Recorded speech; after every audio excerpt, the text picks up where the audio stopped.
Today's word of God is from 1 Peter chapter 2 verse 21. For to this you have been called, because Christ also suffered for you, leaving you an example that you should follow in his footsteps.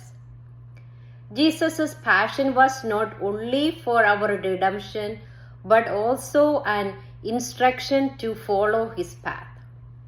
Jesus did not utter a bad word when he was insulted.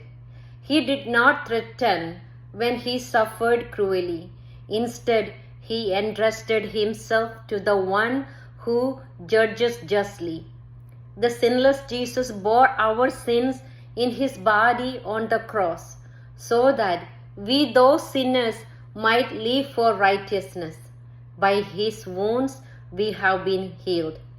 My dear brethren, let us transform our suffering by enduring it with Christ as a testimony of our faith and a path to holiness. Jesus is calling us to return to him.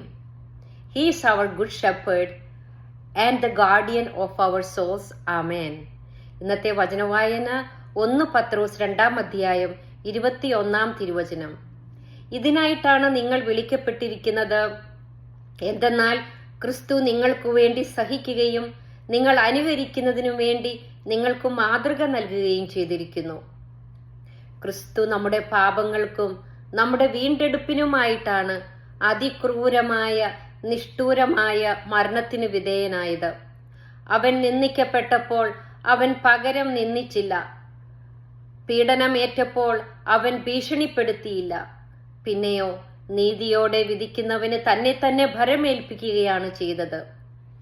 നാം പാപത്തിനു മരിച്ച് നീതിക്കായി ജീവിക്കേണ്ടതിനാണ് യേശു നമ്മുടെ പാപങ്ങൾ സ്വന്തം ശരീരത്തിൽ വഹിച്ചുകൊണ്ട് കുരിശിലേറിയത്.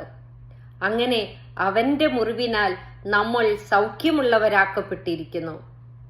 അലഞ്ഞു നടന്നിരുന്ന ആടുകളായിരുന്ന നമ്മളെ തേടി വന്ന നമ്മുടെ ഇടയനും പാലകനുമായ ഈശോയുടെ സ്വരം ശ്രവിക്കാം.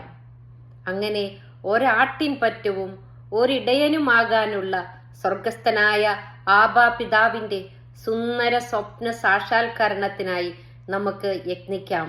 സകല വിശുദ്ധരെ ഞങ്ങൾക്ക് വേണ്ടി അപേക്ഷിക്കണമേ. ആവേ മരിയ. Praise you Jesus.